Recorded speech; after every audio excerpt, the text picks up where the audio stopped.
जानकारी दे रहा हूँ सोलर सिस्टम के बारे में, जिससे आप अपना बायोफ्लॉक सिस्टम चला सकते हैं। जिस पंप का मैंने पीछे वीडियो बनाया था वो पंप 60 वाट का था, तो मैं उसी पंप के आधार पर आप लोगों को सिस्टम बता रहा हूँ कि उस पंप को 24 घंटा चलाने के लिए आपको कितने वाट की पावर की आवश्यकता होगी और कितने आप पैनल लगा लें, और ये पैनल कितने के, आपका बजट कितने का है, ये सारी जानकारी आप लोगों को मैं दूं। और दोस्तों, पिछली क्लिप तो आपने देखी होगी, जो हमने एक्वापोनिक सिस्टम में मछलियां पाली थी, उनकी हार्वेस्टिंग की क्लिप लास्ट में, वीडियो के लास्ट में थी, तो आपने देखी होगी। उसका कमेंट तो कोई नहीं आया है, लेकिन उसको ना देखे हो तो एक बार देख लीजिएगा। वो प्रूफ के लिए हमने दिया था कि हमने हार्वेस्टिंग के टाइम, तीसरी हार्वेस्टिंग थी हालांकि उस टैंक की मेरी, तो उसी की वीडियो थी हमारे पास, हमने वो दिखाया था। तो दोस्तों, वीडियो पूरा देखा कीजिए, तभी आपकी समझ में आएगा, नहीं छोटा मोटा पॉइंट छूट जाता है फिर आपको बाद में परेशानी होगी, इसलिए वीडियो को पूरा देखा कीजिए। तो चलिए शुरू करते हैं, और वीडियो को लाइक किया कीजिए, शेयर कीजिए, सब्सक्राइब कीजिए चैनल को। आगे वीडियो बहुत अच्छी आने वाली है, प्रैक्टिकल करके आप लोगों को दिखाएंगे हम किस तरीके से फ्लॉक बनेगा, किस तरीके से बैक्टीरिया में डेवलप होते हैं। आगे रनिंग पीरियड में भी हम आपकी सहायता करते रहेंगे अगर सब्सक्राइब रखेंगे आप तो ठीक है दोस्तों। अब आपको मैं सोलर के बारे में एक जानकारी देता हूँ। तो ये देखिए, इस पर मैंने कुछ फिगर लिख रखे हैं, कुछ प्लेट की फोटो वगैरह बना रखी है। तो दोस्तों, 60 वाट के एयर पंप को चलाने के लिए आपको 200 वाट के 2 पैनल जो 12 वोल्ट के होने चाहिए। ठीक है, देख रहे हैं आप, 12 वोल्ट, क्योंकि अगर आप 24 वोल्ट का पैनल लगाएंगे तो आपको बैटरी फिर डबल करनी पड़ेगी। यहाँ आपका काम मैं सिंगल बैटरी से कम खर्चे में चला रहा हूँ। तो यहाँ आपको 12 वोल्ट 200 वाट के 2 पैनल हो या 100 वाट के 4 पैनल, ठीक है।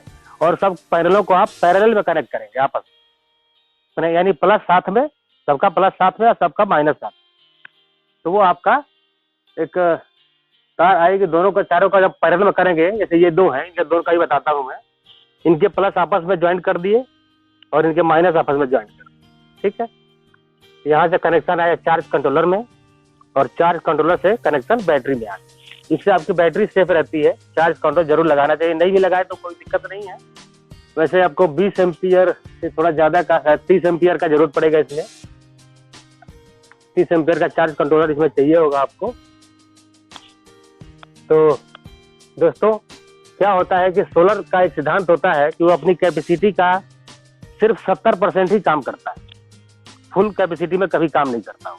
उसके लिए कुछ शर्तें होती है, उस पर लिखा होता है कि भाई 25 डिग्री टेम्परेचर होना चाहिए और इतनी धूप की इंटेंसिटी हो, तब ये अपने 100% पावर पे काम करेगा। और वो शर्तें नॉर्मली होती नहीं है। अगर बारिश के बाद पैनल थोड़ा ठंडा है तो 25 डिग्री का टेम्परेचर रहता है, उसके बाद जब धूप होती है उस टाइम वो काम करता है 100%। तो भी कितने देर के लिए, कि मुश्किल से आधे घंटे के लिए, और उसके बाद जहाँ टेम्परेचर थोड़ा बढ़ता है तो उसकी पावर कम होती चली जाती है। तो दोस्तों, जैसे कि 400 वाट का आपका पैनल है, इसका 30% आप लॉस मान लीजिए, 30% कम कैपेसिटी पर ये काम करेगा, ये 70% पर काम करेगा। तो पर आवर आपको ये 280 वाट पावर प्रोड्यूस करके देगा पर आवर। और सोलर का जो टाइम माना जाता है पर डे का, वो 5.5 घंटे का माना जाता है कि 5.5 घंटा ये अपनी कैपेसिटी पर काम करे, ठीक है। आप सोच रहे होंगे धूप तो हमारे 8 घंटा 10 घंटा आती है, लेकिन दोस्तों वो फिर 280 वाट प्रोड्यूस नहीं होता, वो टोटल मिला करके 10 घंटे का जोड़ करके ही एक एवरेज निकाला गया है कि 5-5.5 घंटे में आपका ये पावर देगा, और 280 वाट का 5.5 से गुणा कर, ठीक है। 5.5 घंटा मान करके उसको पावर लिया जाता है। तो टोटल आपका 1540 वाट पावर प्रोडक्शन होती है पर डे, ठीक है। और आपका पंप है 60 वाट का, और 60 वाट का आपको 24 आवर चलाना है। तो 60 × 24 इक्वल टू 14 से 40 वाट, ये आपका खर्चा है रोज का, और प्रोड्यूस है 1540। तो ये आपकी फालतू जो एनर्जी बचेगी, लगभग 100 वाट आपकी फालतू बच रही है, वो आपकी डेली के बैटरी में स्टोर होती रहेगी।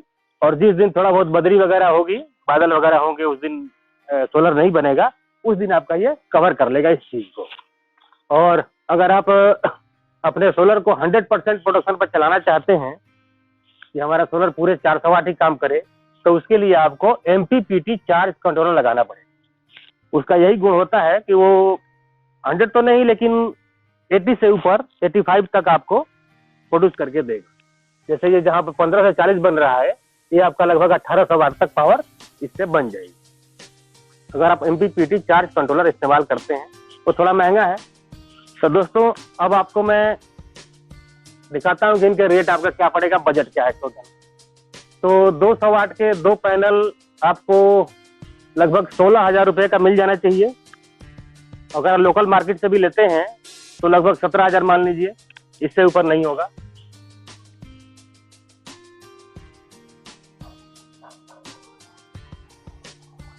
₹17,000 का आपका 2 पैनल पड़ेगा। और कितना होगा भाई, 40 रुपये वाट के हिसाब से 8,000 रुपये का एक बैठा ना। हाँ, तो 40 या 42, ठीक है। इससे फालतू रेट आप मत दीजिएगा, लोकल मार्केट के रेट बता रहा हूँ। वैसे ऑनलाइन अगर आप खरीदते हैं तो आपको काफ़ी सस्ते में पड़ सकता है, ये 30-32 रुपये वाट भी मिल सकता है। तो ये आपका पैनल का बजट काफ़ी कम हो जाएगा। तो और ये चार्ज कंट्रोलर जो है, ये 3,000 रुपये से लेकर के आपको 6,000 रुपये तक के मार्केट में अवेलेबल है। MPPT चार्ज कंट्रोलर मार्केट में तो शायद नहीं मिलेगा, आपको ऑनलाइन ही खरीदना पड़ेगा। ये अमेजन पर भी है, फ्लिपकार्ट पर भी होंगे, जनबिल पर भी हैं, कहीं से भी आप मंगा सकते हैं। इसका बजट आप 3,000 मान के चलिए। और 150 एच की बैटरी, ये 150 एच की बैटरी आपको लगानी है।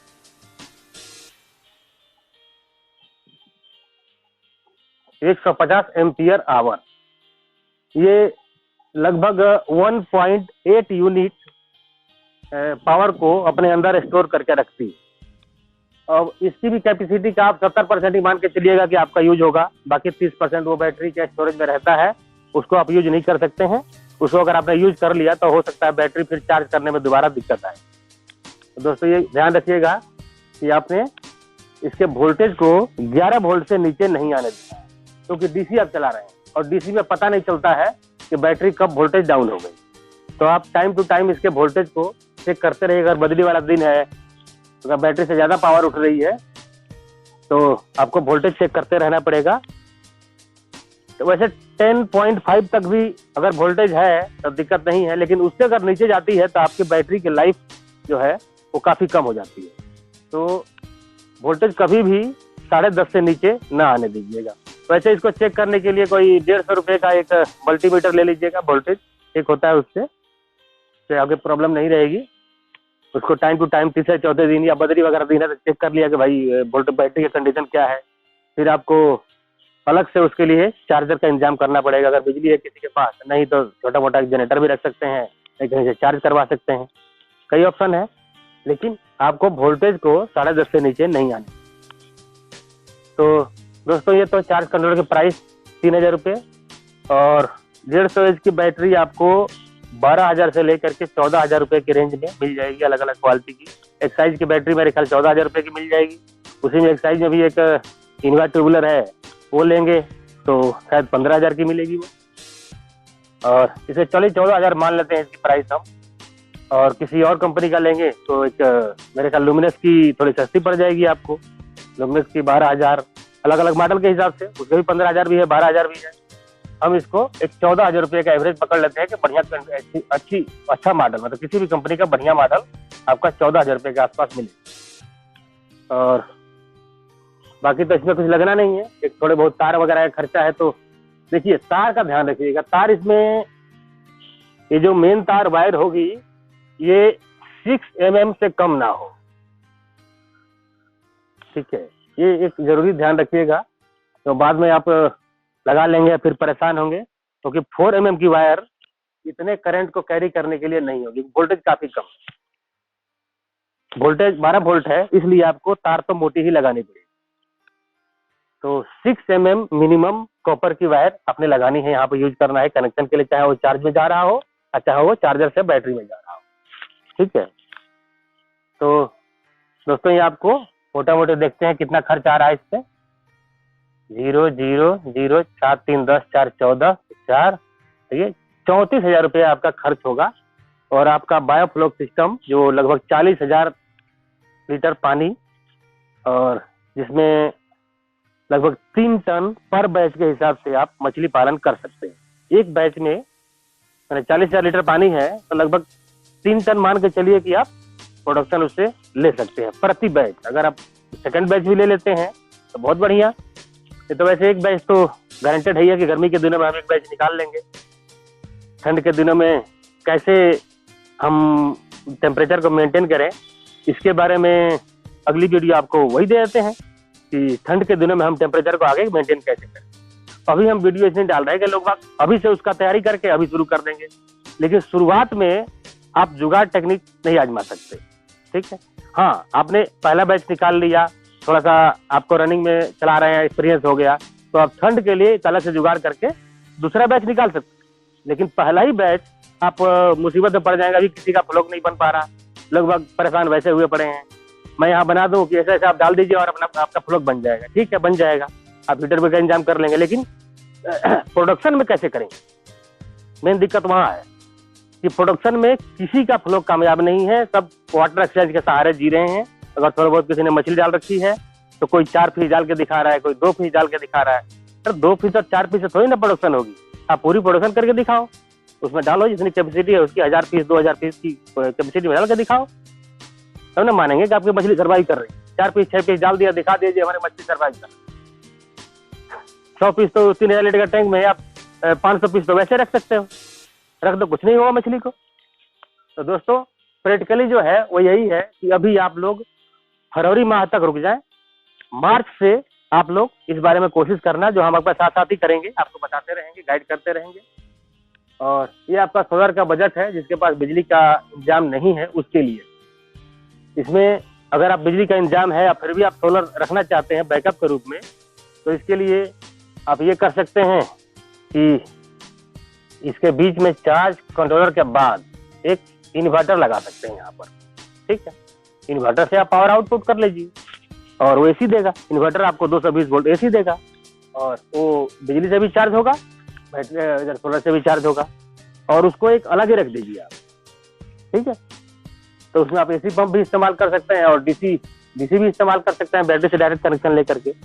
अब हमारे यहाँ है तो क्या है कि एक सिस्टम हमारा 180 वोल्ट का है, उसमें 16 बैटरियां लगी हुई है, 15 बैटरियां लगी हुई है।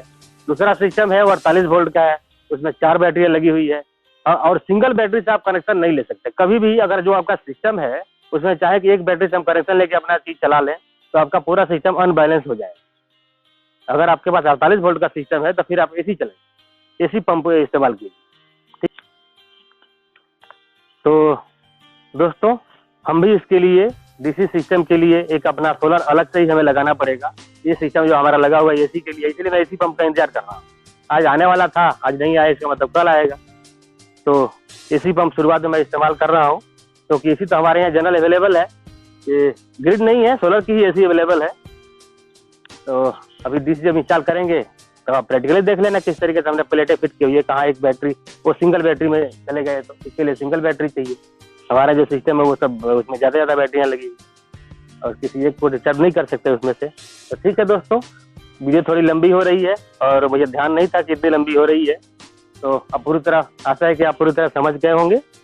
तो दोस्तों ठीक है, जय हिंद। और वीडियो को पूरा देखिए तभी वो सिस्टम आपकी समझ में आएगा, ऐसे आप बीच में छोड़ देंगे तो समझ में नहीं आएगा। ठीक है दोस्तों, जय हिंद।